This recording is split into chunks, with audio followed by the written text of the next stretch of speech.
You know what automation means, don't you, Harvey? It means that a crummy machine, a big hunk of hardware, is going to put you and me out of work. Yeah, buddy boy, when that gadget's installed in this office, we're both going to be out in the cold.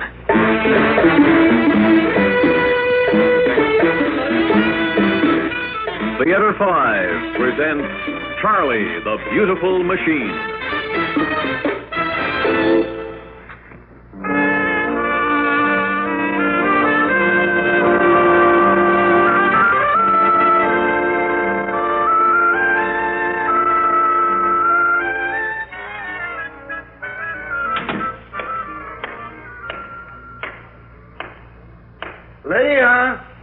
Lydia, sweetheart, I'm home. Well, it's about time. Dinner was ready 20 minutes ago. Where have you been? Well, you see... And hang up your coat, Harvey. I've had enough to do without picking up after you. I know, dear. I was just about to hang it up. You haven't answered me. Why are you so late getting home? Well, sweetheart... Look, never mind. I know exactly what happened.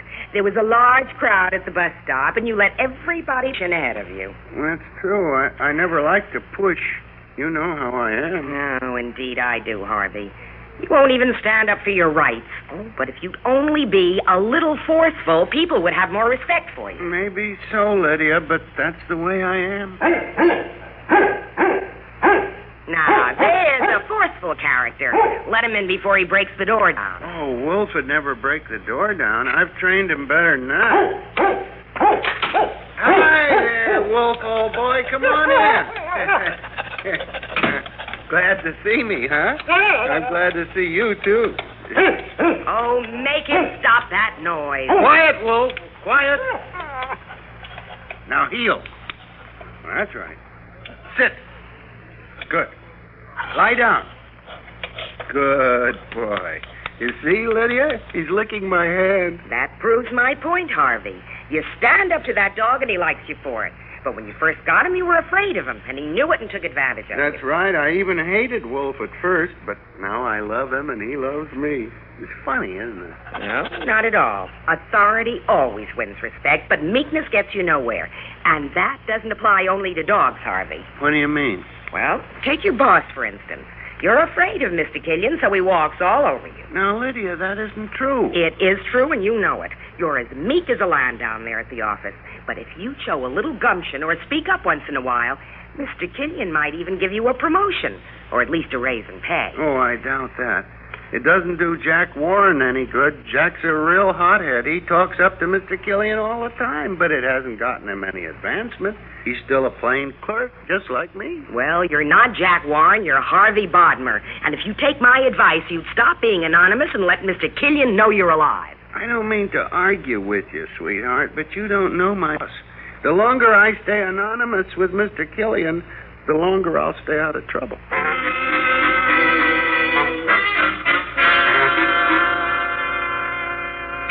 Hi, Harvey. Oh, good morning, Jack.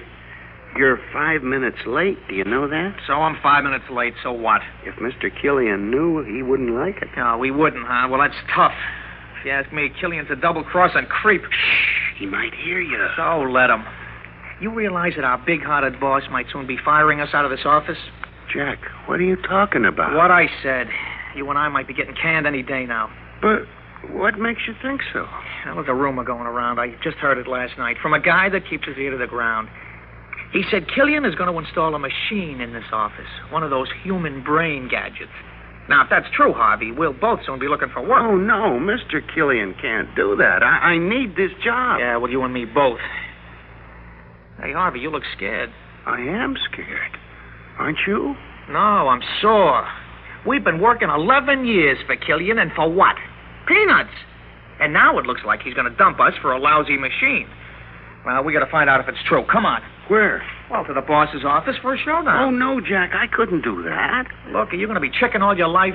But maybe it's only a rumor, like you said. No, pal. If you ask me, where there's smoke, there's fire. Now, we got to see the boss right now and get this thing settled. Come on.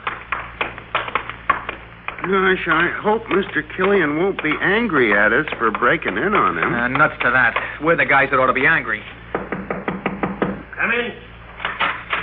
Look, Mr. Killian. Good morning, Warren. Butler. Good morning, sir. Boss, we came to get something straight. I heard a rumor that Well, now, you must read my mind. I was going to call you men in for a chat right after lunch. If you're busy, sir, we'll be glad to come back later. No, we're going to talk right now. Mr. Killian, I heard you're bringing in a machine to do our work. Is that right or not? I'm sorry you had to learn about it elsewhere, but I'm afraid it's correct. Mr. Killian. The machine will be installed tomorrow morning, but you men can remain till Friday. I'll give you 2 weeks severance pay, of course. I sincerely regret having to make this move, but then we can't but progress, can we? No, sir. No. Progress, my eye. If you ask me, we're getting a real crummy deal. That's a crude statement, Warren, but under the circumstances, I'm willing to overlook it. Would you mind closing the door as you leave? Thank you so much.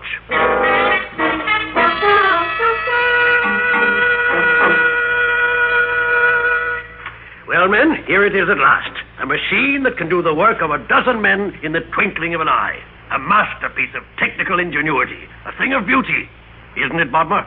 Yes, sir. It's very nice looking. What do you think of it, Warren? I think it's as ugly as a hyena's mother-in-law. You're just prejudiced. You have a closed mind. Who needs a mind with that monster doing all the work? This is a red-letter day for the Killian Company. And now, who would like the honor of throwing the switch and starting the machine on its career of service? You, Bodmer? No, sir. I'd rather not, if you don't mind. How about you, Warren? Not a chance. It'd be like digging my own grave. It's your machine, Mr. Killian. I think you should throw the switch. Very well. I will.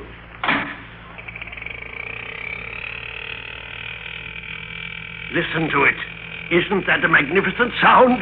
Yes, sir. It sounds almost human. You're right, it does. In fact, this machine is almost human. So nearly human, I think it deserves a human name. Yes, I think I'll call it Charlie. How does that sound to you, Bodmer? Fine, sir. Charlie's a nice name, I think. Yes. Excellent.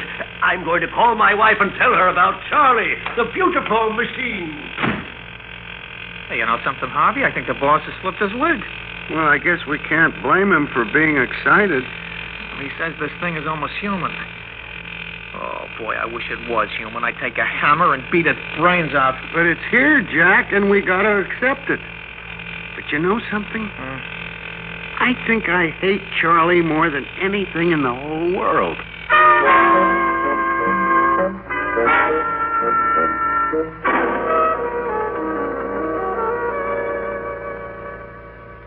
Please, Lydia, don't look at me that way. I've been trying to find a job. Honest, I have. But I'm 46, and everywhere I go, they tell me that's too old. But you even fight for the job you had. If you ask me, you're absolutely spineless. No person with a spark of courage would allow himself to be replaced by a machine. Oh, if I were a man, Harvey Bodner, and anything, human or otherwise, stole my job, I'd murder it.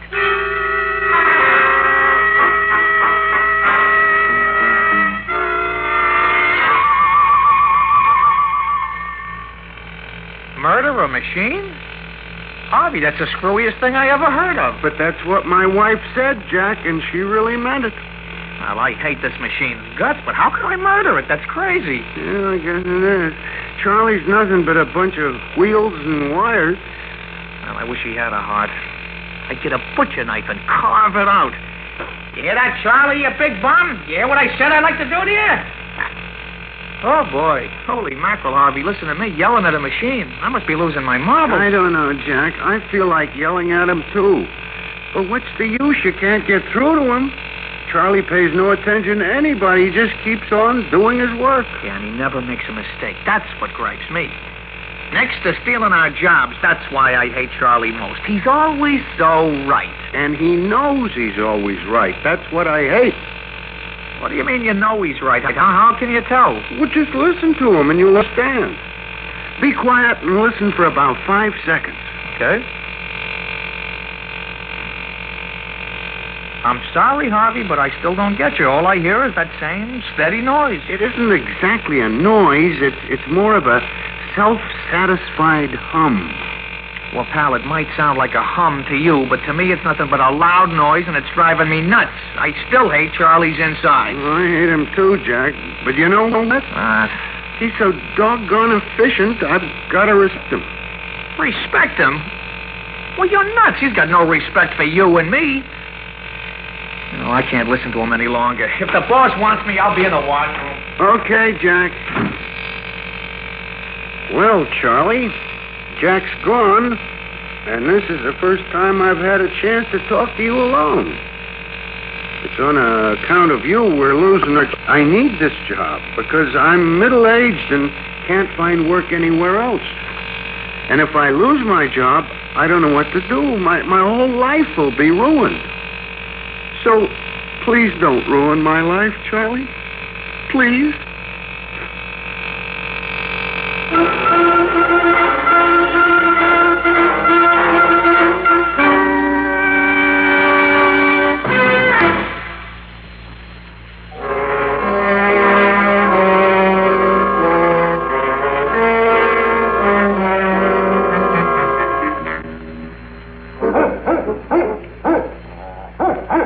Quiet, Wolf.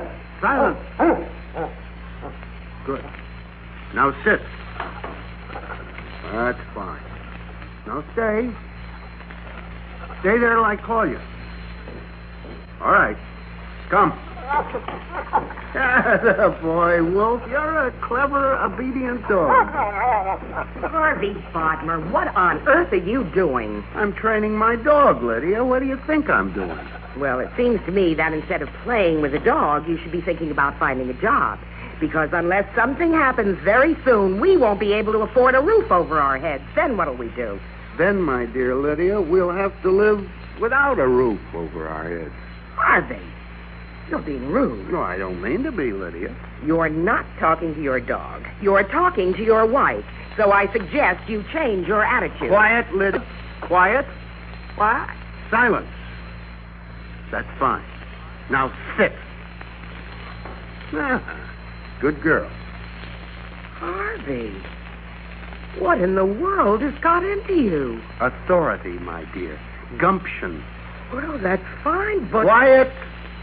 Now, Lydia, here are my plans for this evening. I'm going down to the office for a little while.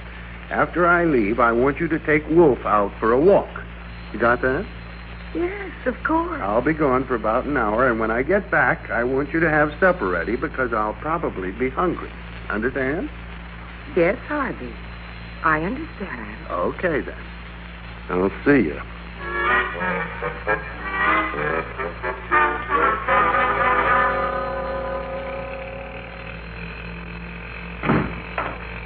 Hello, Charlie. I see you're still working. That's the spirit. Didn't expect me back tonight, did you?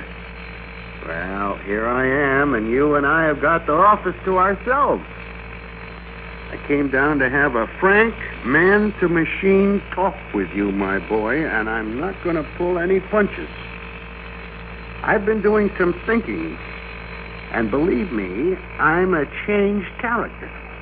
Now, Charlie, listen carefully, because here comes the zinger. You may think you're almighty, but I know you can be beaten. Yes, I'm your master, Charlie. Your human master, and you're my slave. And beginning right now, you're going to respect me and obey my orders. How do you like them apples? I knew it. I've got you intimidated, pal. I've got you in the palm of my hand, and that's just where you're going to stay. But in case you haven't got it straight, I want to show you something. Here, you see this?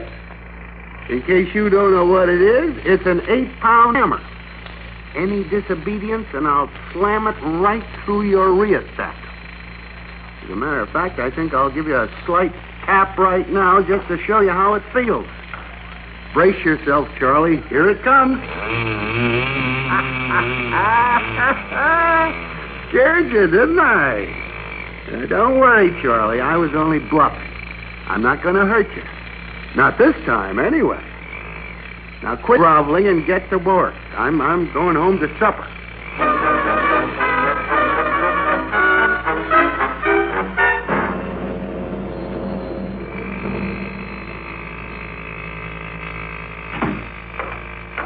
Harvey, is the boss in yet? He's in his office. You look terrible this morning, Jack. What's wrong? No, I didn't sleep all night thinking about Charlie. But you don't have to worry about Charlie.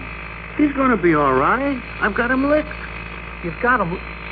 What are you talking about? Watch, you'll see. Just stand there, Jack, and watch. Yeah. Listen what happens when I talk to him. Charlie, look. Do you remember this hammer?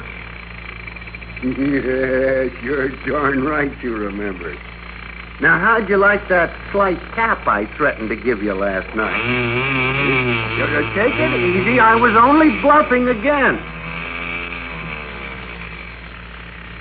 Well, Jack, what do you think of Charlie now? Holy cow, Harvey. It's just like he's scared of you. He is. I've really got his number.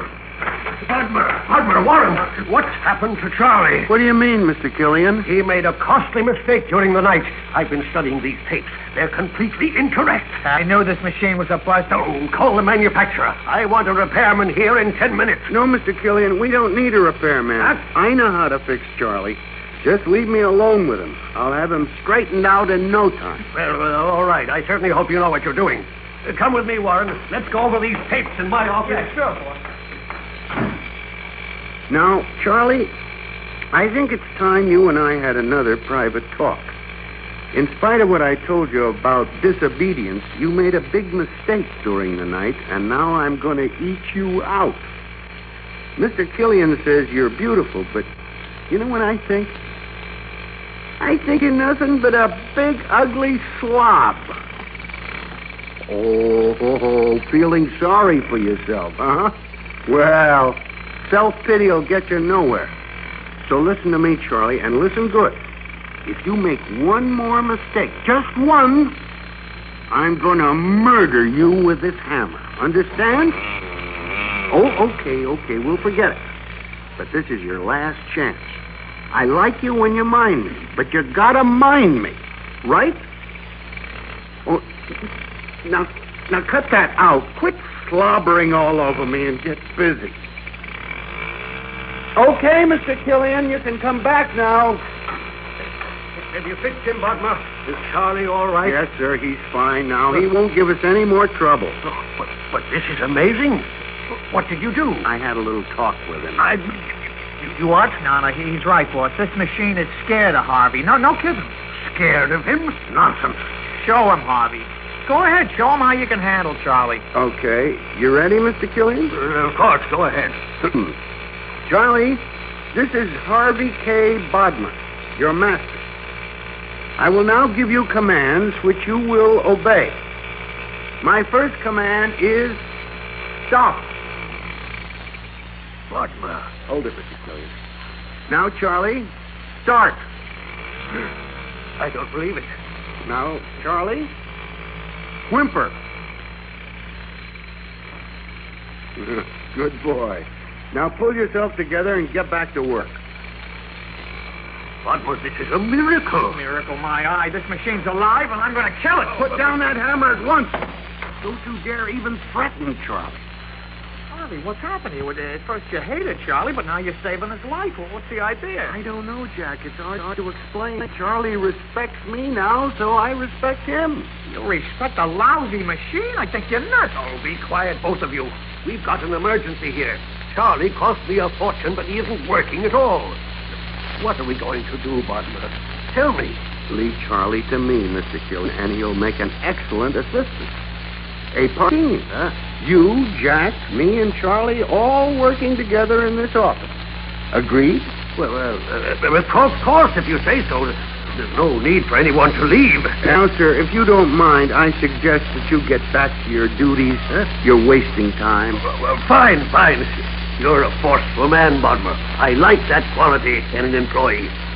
But before I go, won't you please have another talk with Charlie and put him back on the beam? That is, if you think you can. I know I can, Mr. Killian. Just watch. Hey, Charlie, you big bum. What are you loafing for? Don't just stand there like a great cringing slob. Pull up your socks and get going.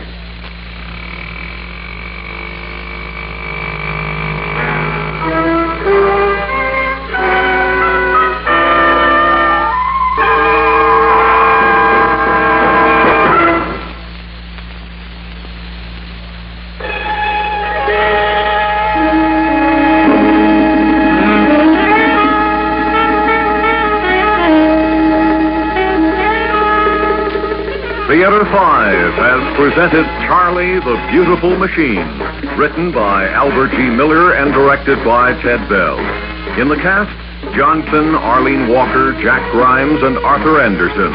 Audio engineer Marty Folya. Sound technician Ed Blaney.